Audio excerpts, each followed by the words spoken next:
यह कहानी है एक पुराने जंगल की। गर्मियों की छुट्टियां शुरू हो चुकी थी। अर्जुन और उसकी छोटी बहन रिया गांव में अपने दादा दादी के पास आए थे। हरे भरे खेतों और आम के बागों के बीच यह गांव बहुत सुंदर था।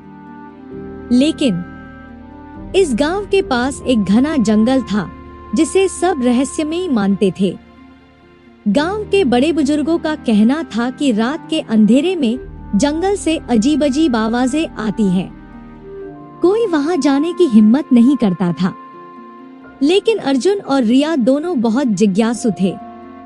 जंगल में पहला कदम। एक शाम जब वे आम के बाग में खेल रहे थे तो उन्हें जंगल से किसी के हंसने की हल्की आवाज सुनाई दी। अर्जुन चौंकते हुए फुसफुसाकर, रिया, तुमने भी सुना?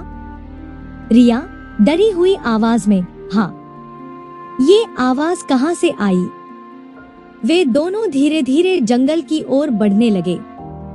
जैसे ही उन्होंने कदम रखा, हवा अचानक ठंडी हो गई और एक अजीब गूंज पूरे जंगल में फैल गई।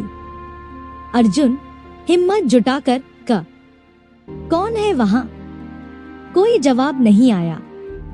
लेकिन अचानक सफेद रोशनी चमकी और एक छाया पेड़ के पीछे छुप गई। रहस्यमयी किताब। वहां एक पुरानी किताब पड़ी थी। अर्जुन ने जैसे ही पहला पन्ना पलटा, हवा और तेज हो गई और चारों ओर फुसफुसाहट गूंजने लगी। रिया डरते हुए, अर्जुन, ये जगह सच में अजीब है, चलो यहाँ से। लेकिन तभी जंगल के अंधेरे में एक भारी आवाज गूंजी। रहस्यमयी आवाज गूंजते हुए, कौन आया है मेरे जंगल में? अर्जुन और रिया पीछे हटे, लेकिन तभी किताब के पन्ने अपने आप पलटने लगे। किताब में एक पुरानी कथा लिखी थी। यह जंगल कभी एक पवित्र स्थान था, लेकिन एक दुष्ट जादूगर ने इसे श्रापित कर दिया। जब तक उसकी जादुई छड़ी नष्ट नहीं होगी, यह जंगल रहस्यों में घिरा रहेगा। गुप्त मंदिर की खोज। अर्जुन और रिया ने ठान लिया कि वे इस रहस्य को सुलझाएंगे।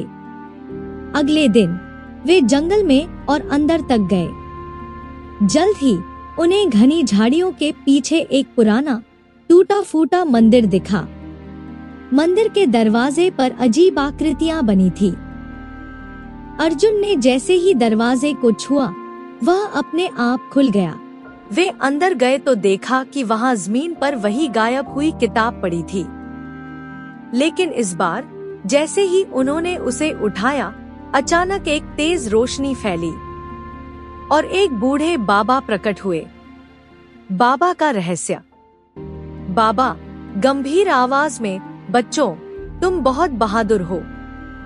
यह जंगल श्रापित है, लेकिन इस श्राप को केवल वही हटा सकता है जो दिल से निडर हो और सच्चाई की राह पर चले। रिया कांपते हुए, बाबा, हमें क्या करना होगा? बाबा, इस जंगल में एक गुफा के अंदर दुष्ट जादूगर की छड़ी छुपी है। अगर तुम उसे नष्ट कर सको तो जंगल का श्राप हमेशा के लिए हट जाएगा। लेकिन सावधान, छड़ी की रक्षा करने के लिए एक शक्तिशाली राक्षस वहां मौजूद है। दानव से मुठभेड़। अर्जुन और रिया गुफा की ओर बढ़े। वहां पहुंचते ही एक भारी गूंज सुनाई दी।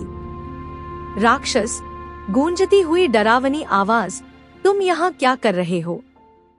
गुफा के अंदर अंधेरा था, लेकिन अर्जुन ने टॉर्च जलाया तो देखा कि सामने एक विशाल दानव खड़ा था। अर्जुन, हिम्मत से, हम तुम्हारी जादुई छड़ी लेने आए हैं। दानव, हाँ, आसान नहीं होगा। दानव ने जमीन पर जोर से वार किया, जिससे तेज गड़गड़ाहट हुई।